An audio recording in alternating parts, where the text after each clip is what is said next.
जय हिंद दोस्तों लेकर के आ गए हैं टॉप 30 प्रश्न संस्कृत व्याकरण के, जो आपके लिए बहुत ही महत्वपूर्ण होने वाले हैं। मेरा निवेदन होगा दोस्तों, इन प्रश्नों को रट लेना, क्योंकि पूरी व्याकरण के सार रूप में हमने 500 प्रश्नों की एक पीडीएफ बनाई है, जिसमें हम प्रतिदिन आपके लिए एक एक वीडियो लेकर के आएंगे और आपके 500 प्रश्न कंप्लीट करा देंगे दोस्तों। टॉप 50 स्टडी यूट्यूब चैनल के माध्यम से हम आपकी पूरी संस्कृत की तैयारी सिलेबस के अनुसार करा रहे हैं। तो आप हमसे सब्सक्राइब करके तो जुड़ ही गए होंगे, चैनल को सब्सक्राइब कर लिया होगा, क्योंकि एक भी वीडियो आपके आगे का ना छूटे, पूरे क्वेश्चन आपके कंप्लीट हों जितने उपयोगी हैं। इसलिए चैनल को सब्सक्राइब जरूर कर लेना दोस्तों, और अपने एग्जाम की कंप्लीट तैयारी सिलेबस के अनुसार करना। तो चलिए शुरुआत कर देते हैं। आप भी कमेंट में उत्तर बताइएगा आप पर कितने प्रश्न बनते हैं। तो देखिए, पहला प्रश्न है, संस्कृत व्याकरण के आदि वक्ता हैं। संस्कृत व्याकरण के आदि वक्ता कौन है? व्याकरण से संबंधित प्रश्न है, बहुत महत्वपूर्ण प्रश्न है। तो आपको बता दें, आदि वक्ता कहे गए हैं संस्कृत व्याकरण के ब्रह्मा जी। कौन है? ब्रह्मा। अगला प्रश्न देख लेते हैं दोस्तों, फटाक फटाक आपको कमेंट करते जाना है। दूसरा निवेदन मेरा होगा कि वीडियो को लाइक और शेयर जरूर करना। और दोस्तों, यदि पूरे आप 500 प्रश्न चाहते हैं कि हाँ पढ़ने को मिले, तो सब्सक्राइब जरूर कर लेना। कई लोग बोले सर ये प्रश्नोत्तर है, हमें व्याकरण पूरी पढ़नी है ट्रिक से, तो आप हमारी प्लेलिस्ट पर जाइए और संस्कृत व्याकरण ट्रिक प्लेलिस्ट देखेंगे। उसमें आपको पूरी व्याकरण, संधि, समास, उपसर्ग, प्रत्यय, शब्द रूप, धातु रूप सारे ट्रिक के साथ मिलेंगे, वो भी बिल्कुल फ्री। चलिए आगे देखें। ब्रह्मा से व्याकरण शास्त्र की शिक्षा ग्रहण करने वाले हैं। किसने ब्रह्मा जी से व्याकरण शास्त्र की शिक्षा ग्रहण की थी? जल्दी से बता दीजिए। तो वह की थी ब्रह्मा जी से। कंफ्यूज नहीं होना, कई बार उसमें लोग पाणिनि लगाए आते हैं, वो गलती कर देते हैं। नहीं, ये बृहस्पति ने की थी। ठीक है, पूरा क्रम बिल्कुल शुरू से व्याकरण पढ़ रहे हैं अपन, समझ लेना इन प्रश्नों में, और पूरी हम कंप्लीट कर देंगे। जिनने ये पढ़ लिया उसके 30 नंबर का यदि संस्कृत तो 30 में से 30 आएंगे, 60 नंबर की है तो 60 में से 60 आएंगे। जितने भी नंबर की आपकी संस्कृत होगी, पूरे में से पूरे नंबर। बृहस्पति से व्याकरण की शिक्षा ग्रहण करने वाले हैं। अब देखो, सबसे पहले ब्रह्मा जी से किसने की? बृहस्पति जी ने। अब बृहस्पति से किसने की थी वो बताना है।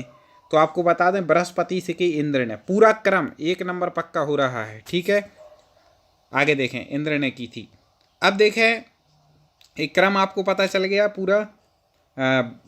ब्रह्मा जी ने की, ब्रह्मा जी से बृहस्पति ने, और बृहस्पति से किसने? इंद्र ने। आगे देखें, व्याकरण संप्रदायों की संख्या है। इसमें सब प्रश्न आएंगे, संधि, समास, उपसर्ग, प्रत्यय, क्रम से आएंगे, लेकिन पूरा हमने बिल्कुल सार लिया है आपका।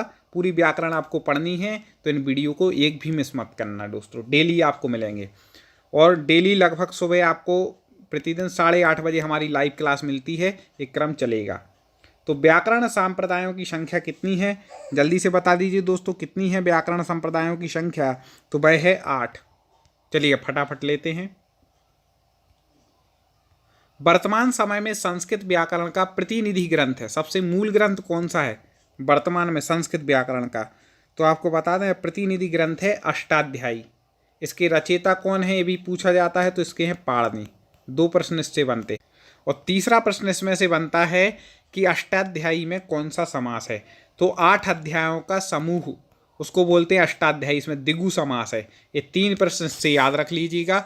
ऐसे एक एक प्रश्न में हम 2-2, 3-3 प्रश्न आपके कंप्लीट कराते जाएंगे। बस आपको जुड़े रहना है और पूरे वीडियो क्रम से देखना है। ठीक है, आगे बढ़ जाते हैं दोस्तों। अष्टाध्यायी का पर्याय है।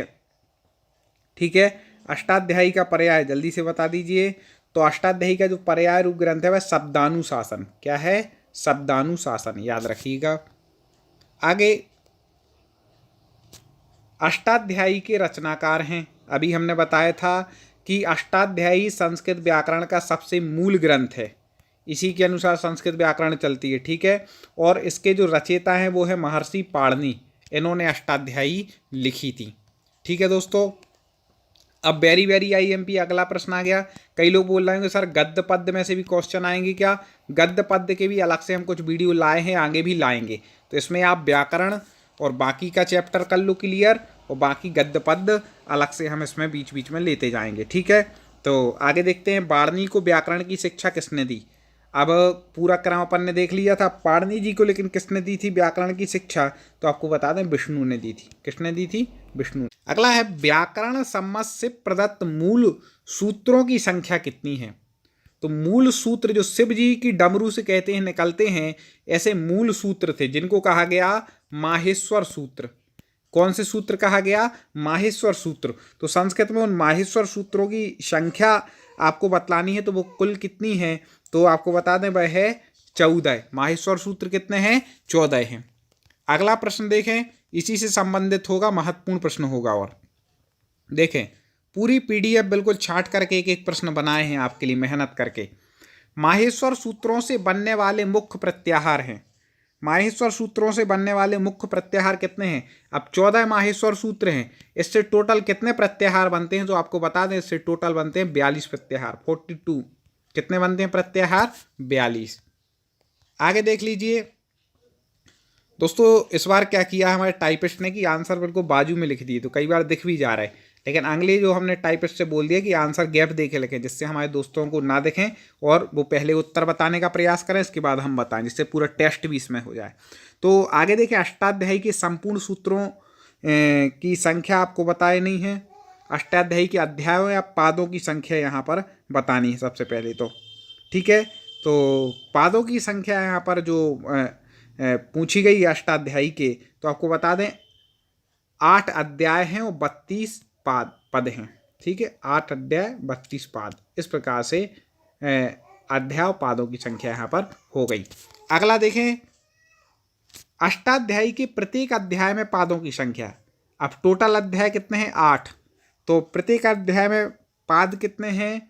तो वो हैं 4, ठीक है, 4। अभी यहाँ पे आया था ना कि 8 अध्याय 32 पाद हैं, तो प्रत्येक अध्याय में 4 पाद हैं, तो 8 चौके 32 हो जाएंगे। इस प्रकार से यहाँ पर लगा लीजिएगा,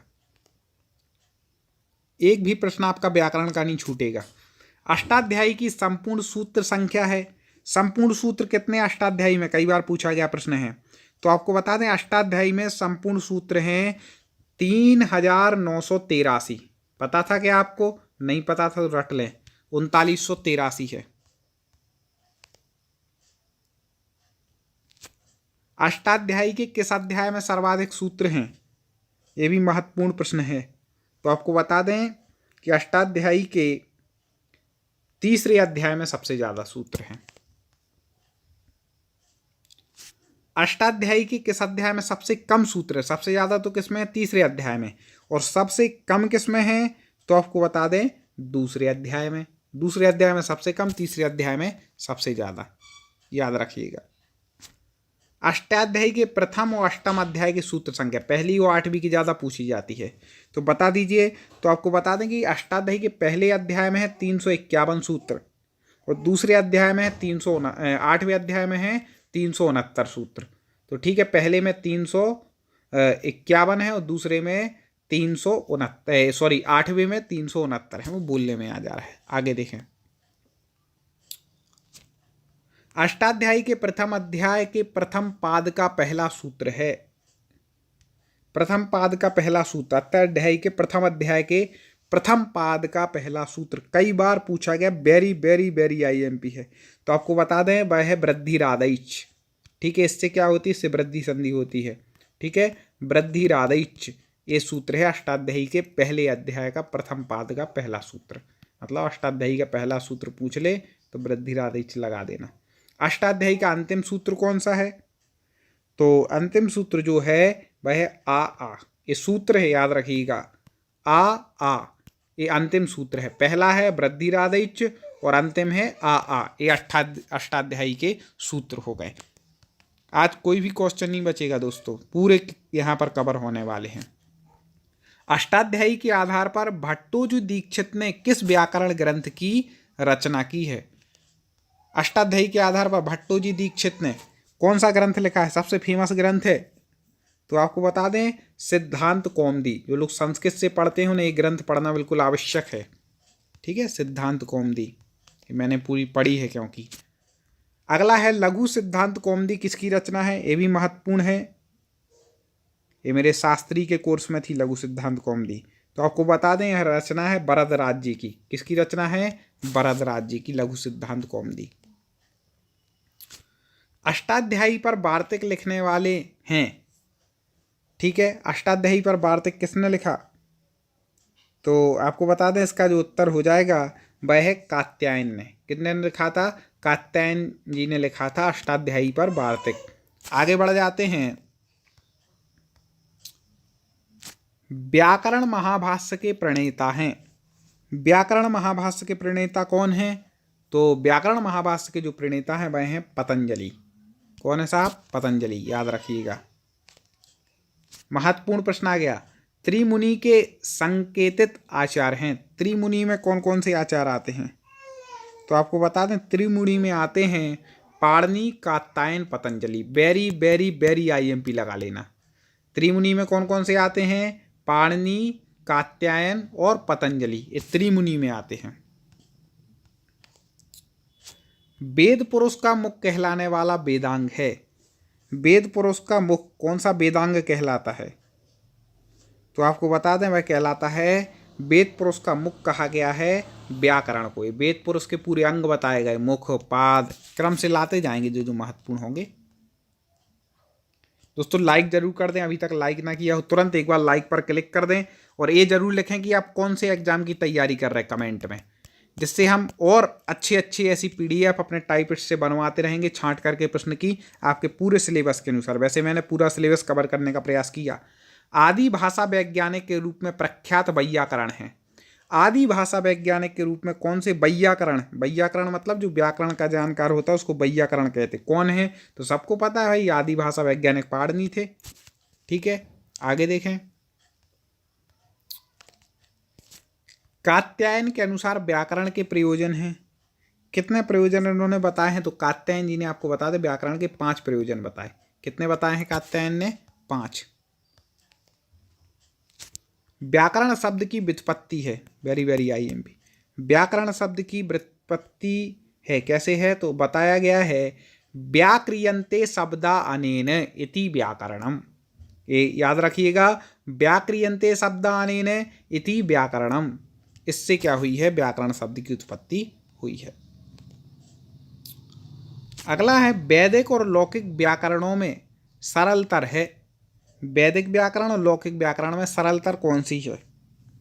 तो आपको बता दें, वैदिक व्याकरण जो है वह सरलतर है, याद रखिएगा इसकी लौकिक की अपेक्षा। आगे देख लेते हैं। दोस्तों आप कमेंट में ये जरूर तुरंत लिख दें कि सर मैं इस एग्जाम की तैयारी कर रहा हूं, तो और हम वो उस एग्जाम संबंधित पूरे प्रश्न इस 500 PDF की उसमें जुड़वाते जाएंगे। वैसे मैंने कवर किए हैं, फिर भी कोई भी छूट ना जाए, पूरा विषय कंप्लीट हो, इसलिए आप बता दीजिए आप किस टेट एग्जाम की तैयारी कर रहे हैं, किस एग्जाम की तैयारी कर रहे हैं। धातु पाठ में गणों की संख्या है, गण बताना है। तो आपको बता दें, धातु पाठ में जो हैं वह गण कितने होते हैं? तो वह होते हैं 10। भगण, तगण, जगण, ये सब इत्यादि कितने गण होते हैं? टोटल 10 गण होते हैं। इस प्रकार से हमारे टॉप 30 प्रश्न हो गए हैं दोस्तों। प्रतिदिन कोशिश करूंगा टॉप 30, किसी दिन 50 भी ले आऊँगा जैसा जब समय होगा। तो पूरी हमारी जो प्रश्नों की PDF है इसको हमें कंप्लीट करना है, और आपकी तैयारी को हमें दृढ़ बनाना है, मजबूत करना है, और ऐसी तैयारी आपकी संस्कृत की कर देना है कि आप भूलने का नाम ना लें, और जब पेपर में आए तो आप पूरे में से पूरे, एक आध धोखे से कट जाए तो कट जाए, लेकिन सर्वश्रेष्ठ में परफेक्ट नंबर हमें लाना है। इस वीडियो को दोस्तों आगे शेयर करेंगे, हम उम्मीद है, और लाइक करेंगे। अगले वीडियो में पुनः मुलाकात करते हैं। जय हिंद।